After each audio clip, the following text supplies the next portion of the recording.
آتی ہے، چلو شروع کرو۔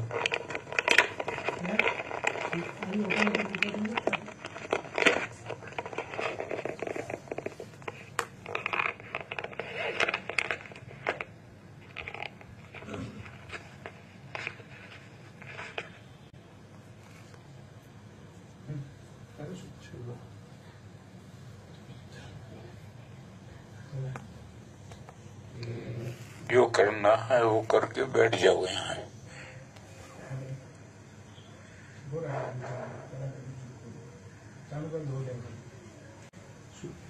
بیٹھ جاؤ اوپر، میں چھوڑو اس کو۔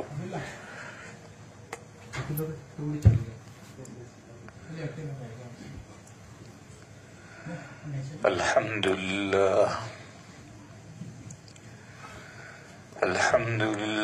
نحمده ونستعينه ونستغفره ونؤمن به ونتوكل عليه ونعوذ بالله من شرور أنفسنا ومن سيئات أعمالنا من يهده الله فلا مضل له ومن يضلله فلا هادي له ونشهد أن لا إله إلا الله وحده لا شريك له ونشهد أن سيدنا ومولانا وحبيبنا وشفيعنا محمدا عبده ورسوله أرسله إلى الناس كافة بشيرا ونذيرا وداعيا إلى الله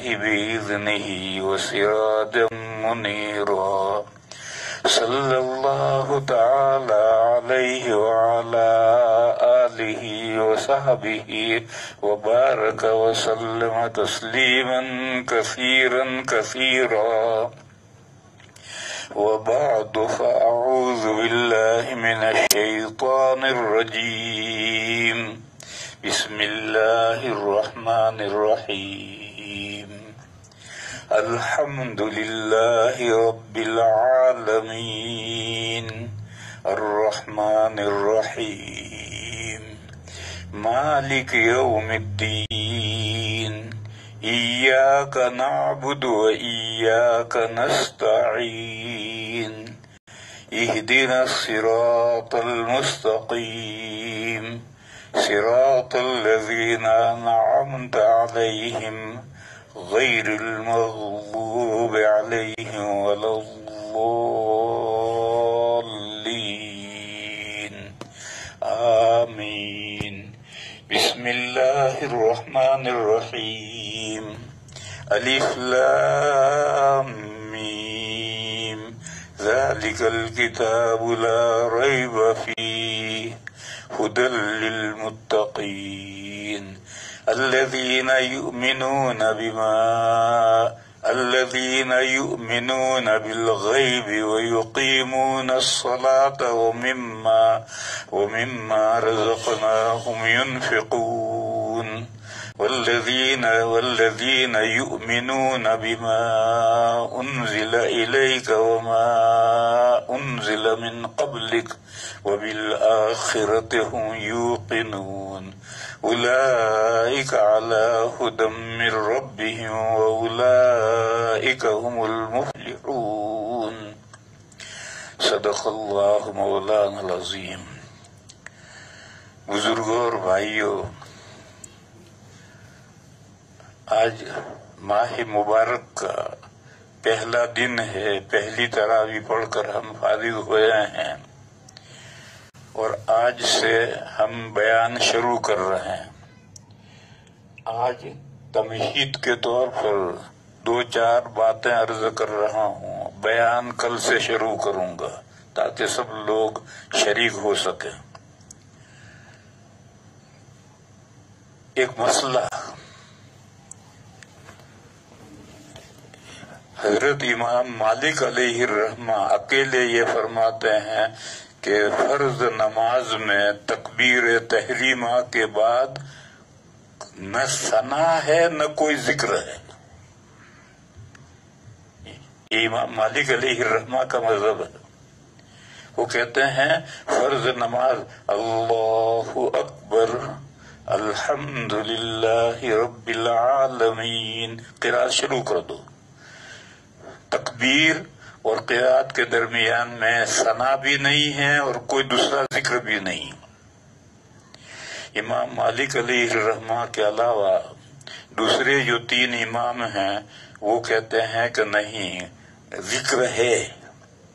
پھر امام ابو حنیفہ اور امام احمد رحمہم اللہ فرماتے ہیں کہ مسنون ثنا ہے. سبحانک اللہم وبحمدک وتبارک اسمک وتعالی جدک ولا الہ غیرک. یہ جو ثنا ہم پڑھتے ہیں یہ ثنا افضل ہے. کوئی دوسرا ذکر کرنا چاہو کر سکتے ہو، لیکن یہ ذکر افضل ہے.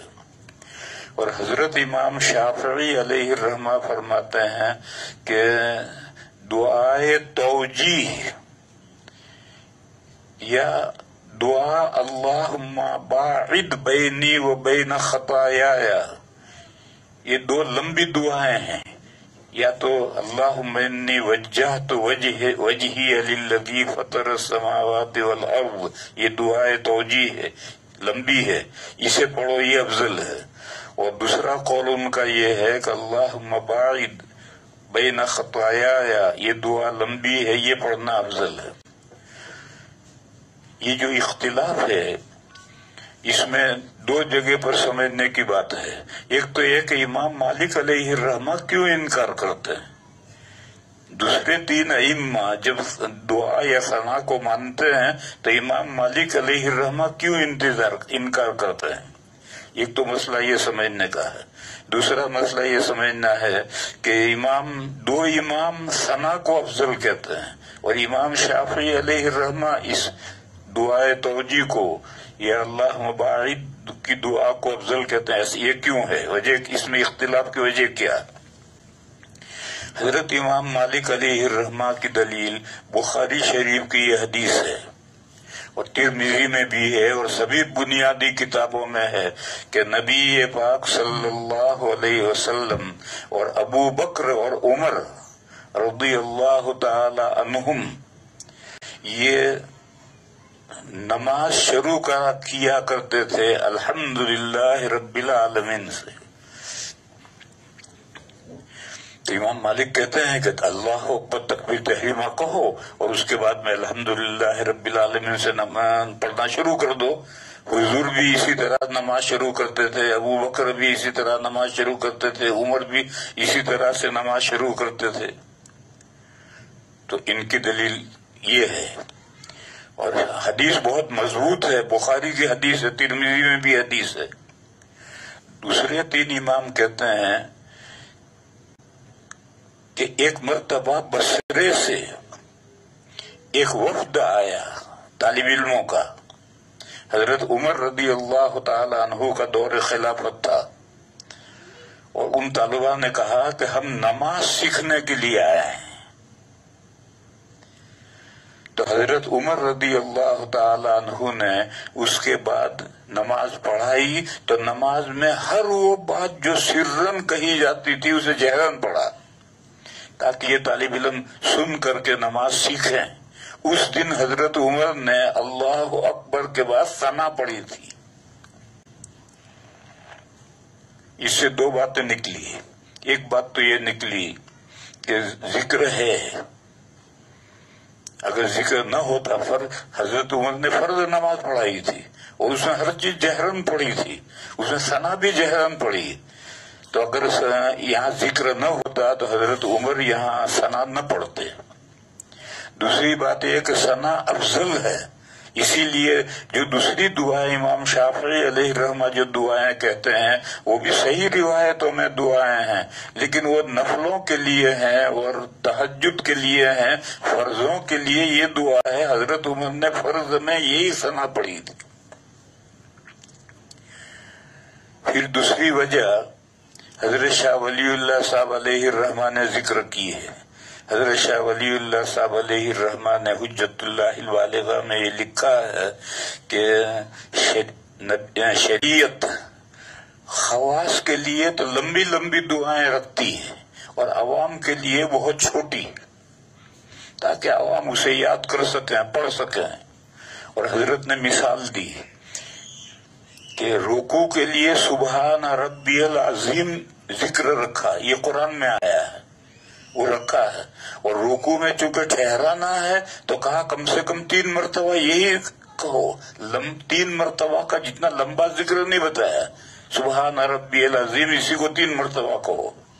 اور سجدے میں سبحان ربی الاعلیٰ کہو، یہ بھی قرآن میں آیا ہے، اور اس سے لمبا ذکر نہیں بتایا، یہ کہا سجدے میں 3 مرتبہ کم سے کم یہ ذکر کرو۔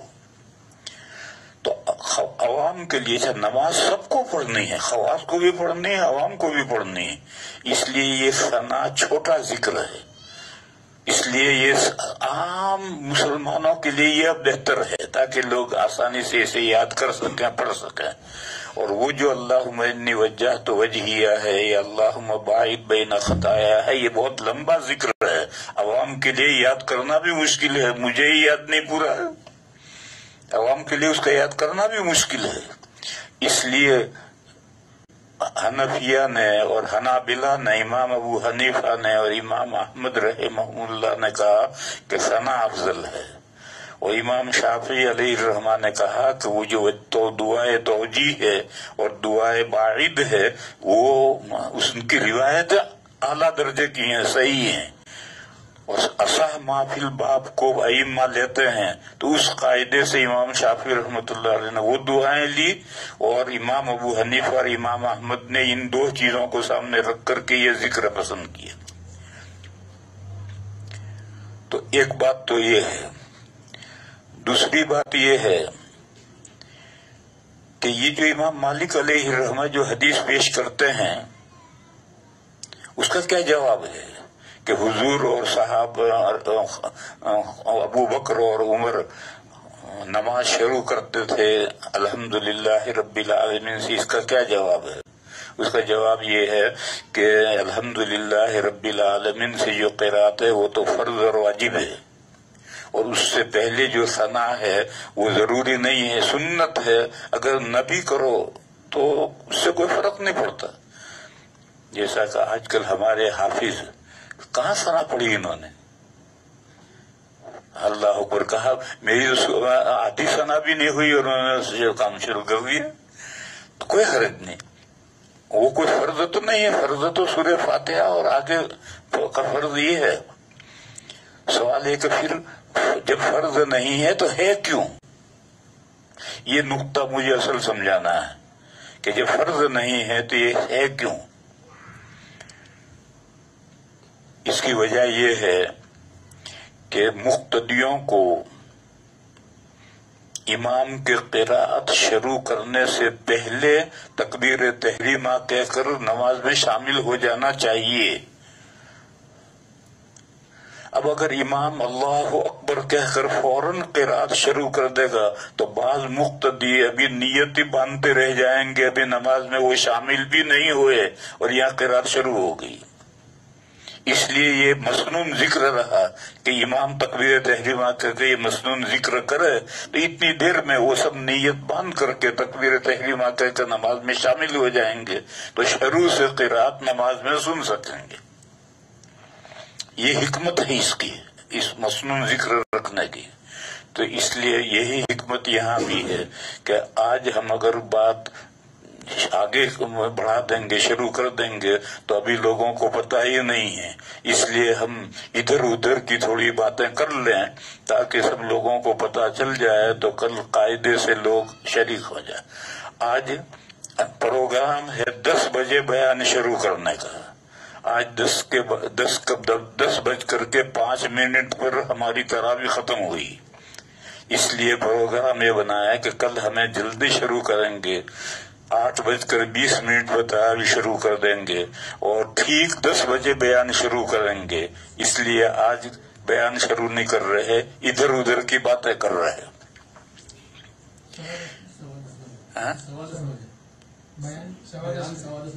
10:15 بجے؟ اچھا، یہ کہہ رہے ہیں کہ بیان 10 بجے نہیں 10:15 بجے شروع ہوگا، تاکہ درمیان میں تراویح کے بعد تھوڑا سا وقفہ مل جائے چائے پینے کا، پان کھانے کا۔ دوسری بات،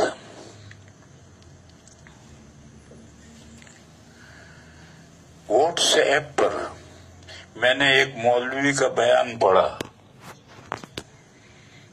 اس نے یہ کہا، اس نے یہ بیان دیا کہ حدیث شریف میں یہ ہے کہ جب ثریا ستارہ طلوع ہوگا تو دنیا میں سے سب بیماریاں ختم ہو جائیں گی، تو یہ جو کورونا ہے یہ بھی ختم ہو جائے گا۔ پھر اس نے یہ کہا کہ ثریا ستارہ طلوع ہوگا 12 مئی کو۔ یہ میں نے واٹس ایپ پر ایک مولانا صاحب کی تقریر کی تھی، یہ ساری تقریر غلط ہے، لیکن آج میں نے ایک بڑے حضرت کا، حضرت مفتی شعیب اللہ خان صاحب دامت برکاتہم بنگلور میں ہوتے ہیں اور ایک مدرسے کے محتمم ہیں، اور جلال آباد کے جو حضرت مولانا مسیح اللہ خان صاحب تھے ان کے خلیفہ ہیں، بہت مضبوط جید عالم ہیں۔ ان کا میں نے ایک بیان پڑھا، انہوں نے بھی کھینچ تان کر کے یہی بات کہنے کی کوشش کی ہے، کیونکہ حدیث تو جو بخاری مسلم میں حدیث ہے، بخاری میں تو حدیث نہیں ہے، مسلم میں حدیث ہے، اس کے لیے فلاں کتاب میں اور فلاں کتاب میں، اور اترتے اترتے ابن عقیل کی کتاب الضعفاء تک چلے گئے، اور وہاں سے روایت لا کر کے انہوں نے بھی یہ ثابت کیا کہ ثریا ستارہ جب نکلتا ہے تو دنیا کی ساری بیماریاں ختم ہو جاتی ہیں، لہذا کورونا بھی ختم ہو جائے گا۔ یہ حضرت بڑے آدمی کی بات ہے، لیکن یہ بھی غلط ہے۔ وہ جو مولانا صاحب کا بیان میں نے پڑھا تھا تو معلوم نہیں کون تھے، وہ تو غلط تھی، یہ بھی غلط ہے، اس کو سمجھو اچھی طرح سے۔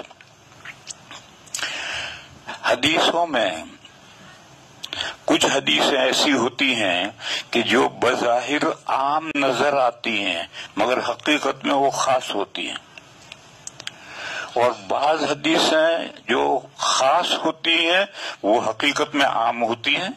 قرآن میں بھی ایسا ہے اور حدیثوں میں بھی ایسا ہے، انداز بیان خاص ہے اور مراد عام ہے۔ جیسے قرآن کریم میں سورہ احزاب میں آیت ہے فَلَمَّا قَضَىٰ زَيْدٌ مِّنْهَا وَطَرًا، حضرت زید ابن حارثہ حضور کے منہ بولے بیٹے تھے، حضور نے ان کا نکاح کروایا تھا اپنی پھوپھی زاد بہن حضرت زینب بنت جحش سے، میاں بیوی میں نباہ نہیں ہوا، بالآخر حضرت زید نے اپنی بیوی کو طلاق دے دی۔ تو اس سلسلے میں سورہ احزاب میں سب بہت ساری آیتیں ہیں، ان میں سے ایک آیت یہ ہے کہ جب زید نے اپنی حاجت اپنی بیوی سے پوری کر لی اور اس نے طلاق دے دی اور عدت بھی گزر گئی، تو اب ہم ان کا حضرت زینب کا نکاح آپ سے کر دیتے ہیں۔ تو اب یہ آیت حضرت زید کے تعلق سے آئی ہے، لیکن مسئلہ ساری امت کے لیے ہی ہے۔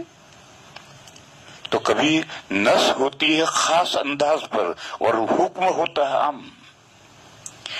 اسی طریقے پر کبھی اس کا برعکس ہوتا ہے کہ نص ہے عام اور حکم ہے خاص۔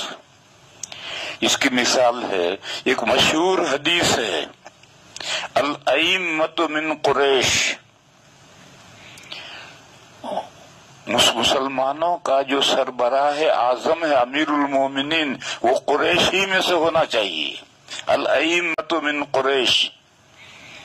اور اس حدیث کو خاص سمجھا جاتا رہا ایک لمبے زمانے تک، خلفائے بنو عباسیہ کی حکومت جب تک رہی وہاں تک یہی سمجھے کہ پوری دنیا میں امیر المومنین قریشی کا ہونا چاہیے، غیر قریشی خلیفہ نہیں ہو سکتا۔ لیکن 7ویں صدی میں خلافت عباسیہ ختم اور فاطمیوں کی، شیعوں کی حکومت مصر میں قائم ہو گئی۔ تو اب مسئلہ یہ پیدا ہوا کہ حدیث تو یہ کہتی کہ الائمۃ من قریش، اور اب تو آج دنیا میں کوئی قریشی امیر المومنین نہیں ہے، سب غیر قریشی ہیں، تو پھر اس حدیث کا کیا مطلب ہے؟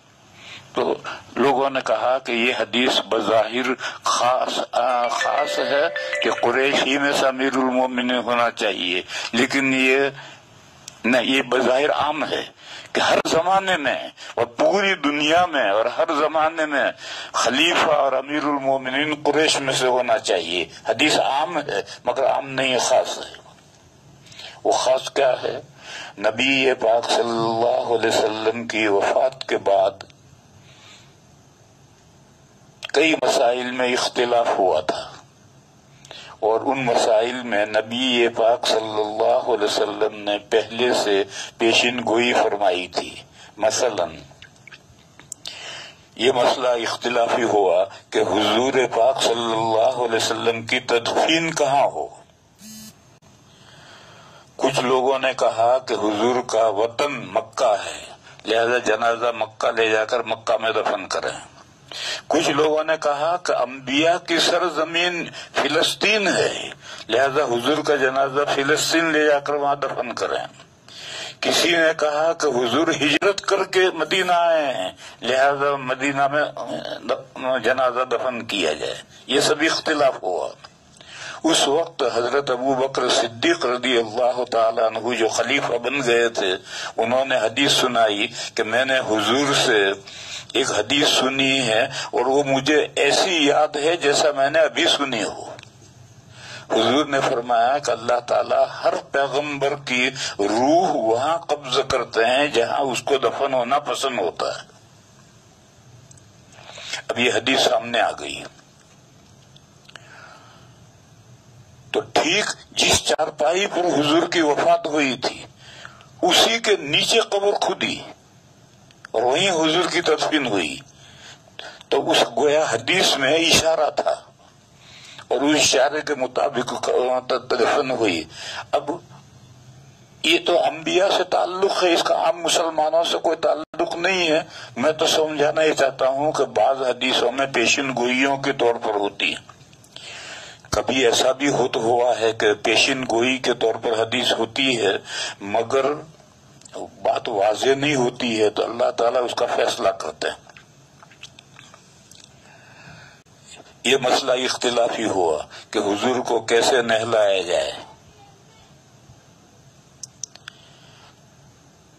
کوئی کہتا تھا کہ کپڑے پہنے نہلاؤ، کوئی کہتا تھا کہ جیسے عام اموات کپڑے نکال کر کے نہلاتے ہیں اس طرح سے نہلاؤ۔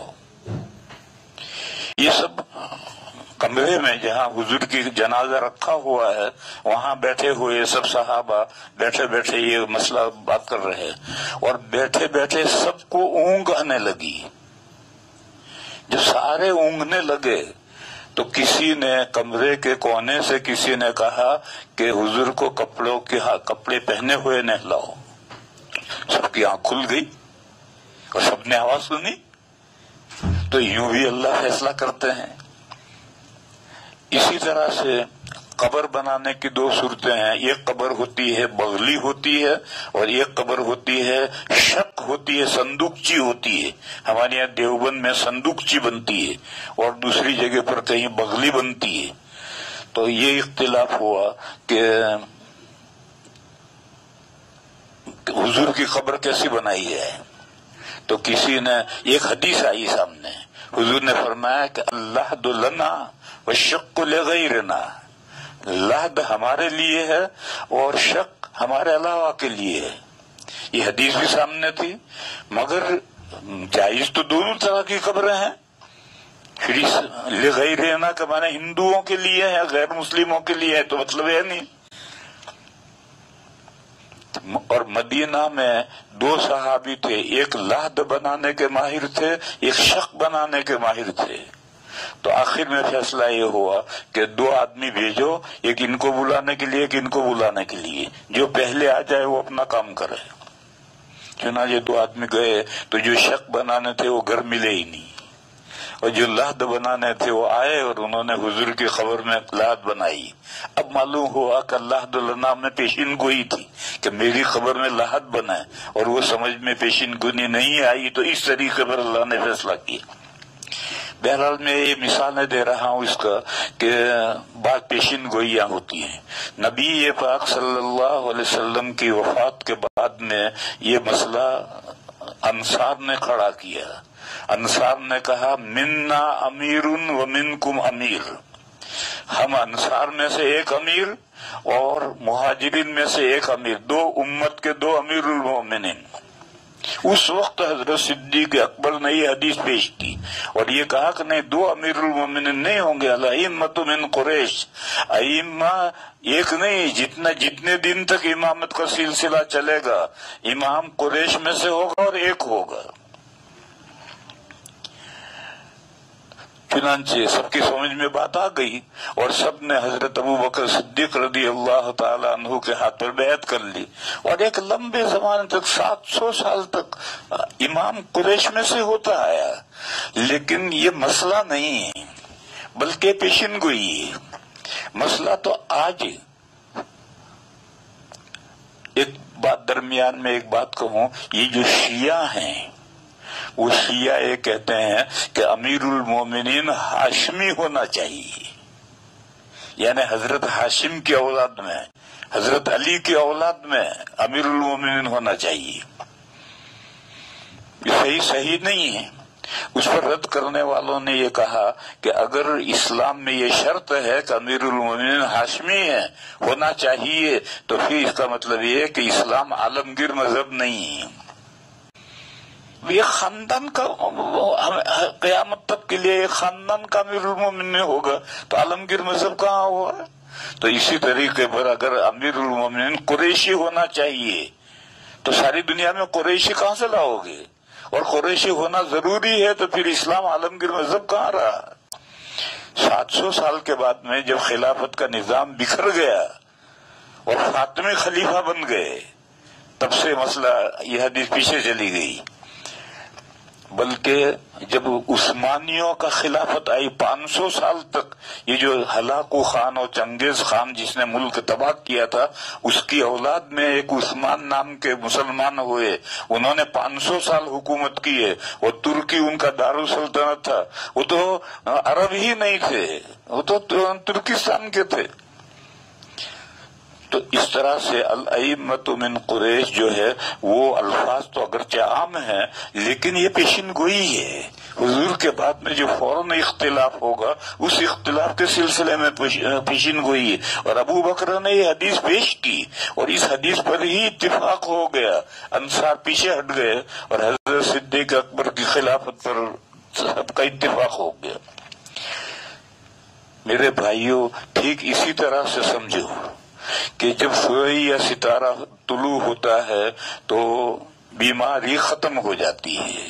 یہ حدیث بظاہر عام ہے، اور یہ جو مولانا صاحب واٹس ایپ پر تقریر کر رہے تھے انہوں نے جو استدلال کیا اور حضرت مفتی صاحب نے جو استدلال کیا اپنے فتوے میں یا اپنے مضمون میں، اس کو حدیث کو عام کر کے دنیا سے ہر بیماری ختم ہو جاتی ہے. ارے 12 مئی تو ہر سال آتی ہے، تو کیا 12 مئی کے بعد میں سب ڈاکٹروں کے دواخانے بند ہو جاتا ہے؟ کہاں ساری بیماریاں ختم ہو جاتی؟ یہ تو بداحت کے خلاف ہے. یہ تو حدیث الفاظ عام ہے لیکن مراد خاص ہے. وہ خاص کیا ہے؟ مسلم شریف میں جہاں یہ حدیث ہے وہاں یہ مضمون ہے کہ مدینہ کے لوگ پھل بیچا کرتے تھے، اور پھل بھی ہر پھل نہیں، امرود آم نہیں، صرف کھجور کے پھل بیچا کرتے تھے. جب پھول آ جاتے تھے اور شروع میں ابھی پھل نمودار بھی نہیں ہوا اور بیچ دیتے تھے، پھر پھلوں میں کھجوروں میں بیماریاں آتی تھی تو بعد میں پھر جھگڑے ہوتے تھے. خریدار کہتا تھا کہ مجھے آمدنی نہیں ہوئی، باغ کا مالک کہتا ہے کہ میں کیا جانوں تیری آمدنی ہوئی یا نہیں، لاؤ میرے پیسے. یہ جھگڑے بہت حضور کی خدمت میں آئے تو حضور نے لوگوں سے کہا، مشورہ دیا، وہ بھی مسئلہ نہیں بخاری شریف میں حضرت زید بن ثابت کی روایت ہے کہ حضور نے کل مشورے کے طور پر فرمایا کہ جب تم جھگڑوں سے باز نہیں آتے تو بدو صلاح سے پہلے کھجوریں بیچو ہی مت۔ بدو صلاح کا مطلب کھجوریں کارآمد ہو جائیں۔ کھجور جب درخت پر آتی ہے تو پہلے ہرے رنگ کی ہوتی ہے، جو گھاس کا رنگ ہوتا ہے اسی رنگ کی ہوتی ہے، پھر اس کے بعد میں یا تو پیلی پڑتی ہے یا سرخ ہو جاتی ہے۔ اب جب پیلی پڑ گئی یا سرخ ہو گئی اس وقت اب بیماریاں نہیں آئے گی اس میں، اب کارآمد ہوگی۔ اب کھانا چاہیں تو کسیلی تو لگے گی مگر کھا بھی سکتے ہیں، جیسے آم ہوتا ہے، ابھی کچا ہوتا ہے تو لا کر کے اس کو کچمبر بناتے ہیں، چٹنی بناتے ہیں، کھانے کے قابل ہو جاتا ہے۔ تو ایسے کھجور بھی کھانے کے قابل ہو جاتی ہے، اگرچہ کچھ بہت مزیدار تو نہیں ہوتی۔ تو حضور نے فرمایا کہ کارآمد ہونا جب تک ظاہر نہ ہو اس سے پہلے مت بیچو، اور یہ بھی مشورہ تھا، مسئلہ نہیں تھا۔ اسی سلسلے کی یہ حدیث ہے کہ نبی پاک صلی اللہ علیہ وسلم نے فرمایا کہ جب ثریا ستارہ طلوع ہو جائے تو اب بیماری ختم، یعنی کھجوروں کی میں جو بیماری آتی تھی وہ ختم۔ ساری دنیا کی بیماریاں مراد نہیں ہے، کھجوروں کی بیماریاں ختم، لہذا ثریا ستارے کے بعد میں پھر اب بیچ سکتے ہو، کھجوروں کو بیچو۔ اور وہ ثریا ستارہ طلوع ہونے کا کیا مطلب ہے؟ ثریا ستارہ بہت سارے چھوٹے چھوٹے ستاروں کا ایک گچھا ہے۔ ننگی آنکھ سے وہ سب ایسا معلوم ہوتا ہے کہ جیسے سارے ستارے ایک ہیں، حالانکہ ایک نہیں ہے۔ اگر خوردبین اور دوربین سے دیکھیں گے تو ہر ستارہ الگ الگ نظر آئے گا، اور یہ ستارے زمین سے سب سے زیادہ دور ستارے ہیں۔ کہتے ہیں کہ زمین سے بہت دور ستارے ہیں یہ جو ثریا ستارہ ہے یہ تو ہر دن طلوع ہوتا ہے۔ زمین گول ہے یا آسمان گھومتا ہے، دونوں میں سے کوئی بھی گھومتا ہے۔ کون گھومتا ہے؟ زمین گھومتی ہے، آسمان گھومتا ہے، چھوڑو اس بحث کو۔ بہرحال ہر سیارہ اور ہر ستارہ روزانہ طلوع غروب ہوتا ہے، جیسے سورج کا روزانہ طلوع غروب ہوتا ہے، چاند کا طلوع غروب ہوتا ہے، ایسے ہر ستارے کا طلوع غروب ہوتا ہے۔ تو ثریا ستارہ بھی روز طلوع ہوتا ہے اور غروب ہوتا ہے۔ پھر طلوع ہونے کا کیا مطلب؟ دونوں طلوع ہونے کا مطلب یہ کہ یہ فجر میں صبح صادق کے بعد جب سورج نکل آتا ہے یا اس کی روشنی نکل آتی ہے پہلے، اس کے بعد یہ ستارہ ظاہر ہوتا ہے، طلوع ہوتا ہے۔ لیکن ستاروں کی رفتاریں الگ الگ ہیں، کوئی آگے کوئی پیچھے، جیسے چاند کی رفتار کیا سورج کی رفتار آگے پیچھے ہوتی ہے، اسی طریقے سے جب یہ صبح صادق کے بعد طلوع ہو جائے اور ابھی سورج کی روشنی نہیں آئی تو اس وقت چونکہ بہت دور ہے اور دھندلا سا یہ ستارہ ہے ثریا، تو ننگی آنکھ سے تو نظر بھی نہیں آتا، لیکن جب اندھیرا رات میں صبح صادق کا بعد اندھیرا ہوتا ہے اس وقت یہ طلوع کرے تو نظر آئے گا کہ دیکھو اس ثریا ستارہ نکلا، اور پھر سورج کی روشنی بعد میں ہوگی اور سورج طلوع بعد میں ہوگا۔ تو جب یہ سورج سے پہلے طلوع ہو تو اب کھجوروں کی بیماریاں ختم، اب کھجوریں بیچو، یہ حدیث شریف کا مطلب ہے۔ اور میں نے کہا کہ یہ تو بدیہی بات ہے، 12 مئی تو ہر سال آتی ہے اور ستارہ یہ اس دن ہر سال طلوع ہوتا ہے، پھر اس کے بعد کہاں دنیا میں ساری بیماریاں ختم ہو جاتی ہیں اور کہاں سارے ڈاکٹر سو جاتے ہیں اور کہاں ساری دواخانے بند ہو جاتے ہیں۔ یہ تو کھجوروں کے تعلق سے یہ حدیث شریف ہے۔ اور حضرت مفتی صاحب دامت برکاتہم نے جس انداز سے مضمون کو لکھا ہے وہ محدثانہ طرز نہیں۔ محدثانہ طرز یہ ہے کہ اگر کوئی حدیث شریف ہے اور اس کے لیے اگر آپ کو کوئی متابع چاہیے تو متابع بھی کم سے کم اس اصل حدیث کے برابر کے درجے کا متابع چاہیے، اس سے کم نہیں ہونا چاہیے۔ اور حدیث کی شرح میں بھی یہی ملحوظ رہنا چاہیے کہ مسلم شریف کی حدیث ہے اور دوسری کتابوں میں الفاظ بدلے ہیں تو ان کی سندیں بھی کم سے کم مسلم شریف کے درجے کی ہوں. فن اعتبار کے روح سے گئی گزری 5ویں درجے کی جو کتابیں ہیں ان کتابوں میں حدیث کے جو الفاظ ہیں ان الفاظ کے ذریعے سے پہلے درجے کی کتابوں میں جو حدیث ہے ان الفاظ کی شرح کرنا یہ صحیح نہیں. تو یہ دوسری بات ہے، کورونا بیماری کب ختم ہوگی اللہ جانے کب ختم ہوگی، کوئی جانتا نہیں. ایک واٹس ایپ پر کئی دن پہلے ایک مضمون میں نے اور پڑھا تھا کہ قیامت آنے میں اتنے سال باقی ہیں، 40 سال باقی ہیں یا 30 سال باقی ہیں، ایسا ایک مضمون میں نے پڑھا تھا. وہ بھی غلط ہے، یہ سب بکواس ہیں. اور دلیل اس کی یہ ہے کہ قیامت کب آئے گی اس کا پتہ تو اس ہستی کو جس کو اللہ نے ساری کائنات سے زیادہ علم دیا ہے اس کو بھی نہیں معلوم تھا کہ قیامت کب آئے گی. اور جس بندے نے سوال کیا تھا وہ تمام نبیوں کے پاس وہی لے کر وہی آتے رہے، ان کو بھی نہیں معلوم تھا. بلکہ جو فرشتہ سور اٹھائے ہو کھڑا ہے اس کو بھی پتہ نہیں کہ قیامت کب آئے گی اور سور کب پھونکا جائے گا. اور انہوں نے طے کر کے بتا دیا کہ اب 40 سال باقی رہے ہیں قیامت کے آنے میں. تو اس لیے میرے بھائیوں قیامت کے تعلق سے زیادہ جذباتی نہیں بننا چاہیے. جب بھی قیامت آئے گی آدمی کو اپنے اعمال کے لیے فکر کرنی چاہیے. ایک حدیث ہے، بہت اچھی حدیث ہے. نبی پاک صلی اللہ علیہ وسلم مسجد سے نکل رہے تھے اور ایک بدو یعنی جنگلی وہ دروازے پر ملا.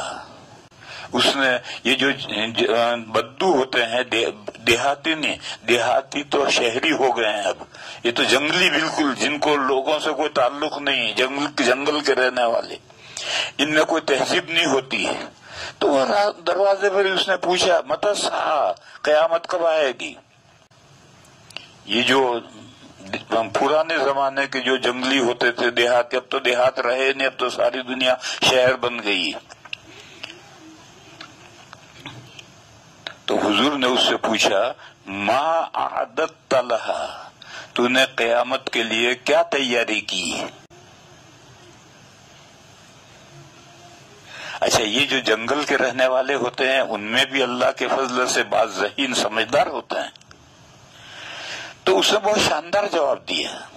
اس نے کہا یا رسول اللہ میرے پاس کچھ زیادہ نمازیں نہیں ہیں، میرے پاس زیادہ روزے نہیں ہیں، مگر مجھے اللہ سے اور اللہ کے رسول سے محبت ہے، بس یہ ایک میرے پاس پونجی ہے اور تو میرے پاس کچھ نہیں. تو اس دن حضور نے فرمایا کہ المرء مع من احب، قیامت کے دن آدمی اس کے ساتھ ہوگا جس سے اس کو محبت ہے. لہذا میرے بھائیوں نمازوں کا اہتمام کرو، روزوں کا اہتمام کرو، زکاتوں کا اہتمام کرو، اور اللہ کے رسول صلی اللہ علیہ وسلم سے دل میں محبت کرو. اللہ کی محبت منتج ہوگی اللہ کے ذکر پر، اللہ کا بے حد ذکر کرو. یا ایھا الذین آمنوا اذکروا اللہ ذکرا کثیرا وسبحوہ بکرۃ واصیلا. اے وہ لوگوں جو ایمان لائے ہو اللہ کا بے حد ذکر کرو اور اللہ کی پاکی بیان کرو. صبح تڑکے صبح صادق کے بعد جو روشنی ہوتی ہے اردو میں اس کو صبح کا تڑکا کہتے ہیں، اور سورج نکلنے کے بعد میں وہ تو دھوپ ہے. سورج نکلنے کے بعد جو ہے وہ دھوپ ہے، وہ تڑکا نہیں ہے.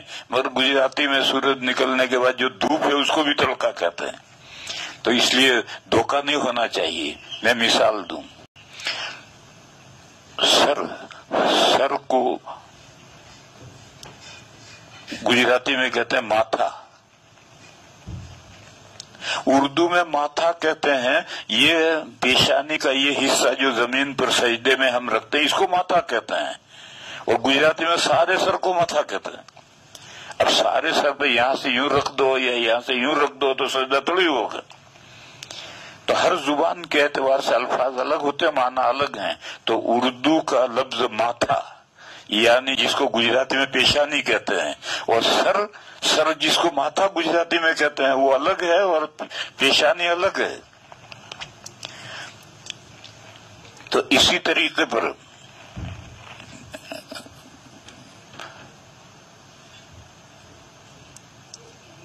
اردو میں کہتے ہیں صبح کا تڑکا یعنی سورج نکلنے سے پہلے جو روشنی ہوتی ہے وہ صبح کا تڑکا کہلاتا ہے. اور پھر جب سورج نکل آیا تو اب تو دھوپ. مگر گجراتی والے نہیں سمجھتے، وہ تڑکا دھوپ کو کہتے ہیں. اس لیے بکرا کے معنی ہیں صبح تڑکے، یعنی صبح صادق کے بعد سورج نکلنے سے پہلے اللہ کی پاکی بیان کرو، اللہ کی تعریف کرو، یعنی نماز پڑھو. اور اصیل کہتے ہیں سورج ڈھلنے سے لے کر رات چھانے تک. اس میں 4 نمازیں رکھی ہیں ایکول مساوی وقفے کے ساتھ. ظہر پڑھو، پھر 2 گھنٹے کے بعد عصر پڑھو، پھر 2 گھنٹے کے بعد مغرب پڑھو، پھر 2 گھنٹے کے بعد عشاء پڑھو. اصیل میں 4 نمازیں رکھی ہیں. تو کہا اللہ کی پاکی بیان کرو، اللہ کی تعریف کرو، بکرا میں بھی اور اصیل میں بھی. یہ تیاری ہے، قیامت کی تیاری ہے، قیامت کے لیے تیاری کرنے کا یہ ہے. اور اس کے ساتھ پھر اللہ رسول سے محبت. یہ اللہ رسول سے جو محبت ہے یہ ہوگی تو اللہ کے احکام کی تعمیل بندہ کرے گا. اللہ کے رسول سے محبت ہوگی تو رسول کے احکام کی تعمیل کرے گا. محبت نہیں ہوگی، جھوٹی محبت ہوگی. جیسے کچھ لوگ ہیں جن کے پاس جھوٹی محبت ہے، داڑھی تو ان کی ہے نہیں اور بڑے دعوے کرتے ہیں محبت رسول کے. بھئی محبت رسول ہے تو تیرے چہرے پر داڑھی کیوں نہیں ہے؟ یہ جھوٹی محبت ہے. تو سچی محبت ہونی چاہیے. زیادہ سے زیادہ اللہ کا ذکر کرو، زیادہ سے زیادہ درود شریف پڑھو اور اللہ کے احکام کی اور اللہ کے رسول کے احکام کی تعمیل کرو. یہ قیامت کی تیاری کرنا یہ اصل کام ہے. تو اس بندے نے پوچھا تھا متسا، قیامت کب آ رہی ہے؟ تو حضور نے فرمایا، حضور نے نہیں کہا کہ فلاں دن آ رہی ہے، یہ نہیں فرمایا، بلکہ یہ فرمایا کہ ما عادت لہا، تو نے قیامت کے لیے کیا تیاری کر رکھی ہے جو تو بےتاب ہو کر پوچھ رہا ہے کہ قیامت کب آ رہی ہے؟ تو اس نے بہت شاندار جواب دیا اور حضور نے فرمایا کہ المرء مع من احب. صحابہ بہت خوش ہوئے کیونکہ تمام صحابہ کو حضور سے بے پناہ محبت تھی اور دنیا میں تو ساتھ تھا ہی، آخرت میں ساتھ ہوگا یا نہیں ہوگا اس حدیث سے معلوم ہوا کہ آخرت میں بھی ساتھ ہوگا. میرے بزرگوں اور بھائیوں، قیامت کا انتظار تو یہ یہودی کرتے ہیں. ہمیں تو یہ تعلیم ہے کہ ہر نماز کے بعد دجال سے پناہ چاہو. ہم کیوں انتظار کریں دجال کا؟ دجال آئے گا اس کے بعد ہی تو قیامت آئے گی. ہمیں تو اسے پناہ چاہنے کا حکم ہے. ہر آدمی کو یہ نماز پڑھ کہ اللہ مجھے دجال سے اور دجال کے فتنے سے محفوظ رکھ، یہ دعا کرنی چاہیے. اور یہ جو یہودی ہیں ان کے نزدیک حضرت عیسیٰ علیہ السلام وہ تو مسیح، وہ دجال تھے اور وہ اپنے خیال کے مطابق انہوں نے ان کو سولی پر چڑھایا اور مسیح ہدایت کا وہ انتظار کر رہے ہیں. لندن میں پورے یورپ کے سب سے بڑا پادری تھا، اس سے میری ملاقات ہوئی. تو میں نے اس سے پوچھا کہ تم اپنے عقائد لکھ کر مجھے دو، کیا تمہارے عقیدے ہیں؟ تو اس نے کہا بعد میں دوں گا میں. پھر بعد میں اس نے بھیجے وہ عقیدے، چھپے ہوئے عقیدے بھیجے. تو 7 عقیدے تو اللہ کے تعلق سے ہیں اور 6 عقیدے دوسرے ہیں، رسالت کے تعلق سے ہیں. اس میں جو آخری عقیدہ اس نے لکھا کہ جویش کا مسیح آنے والا ہے، یہودیوں کا جو مسیح ہدایت ہے وہ آنے والا ہے. اور وہ اس کا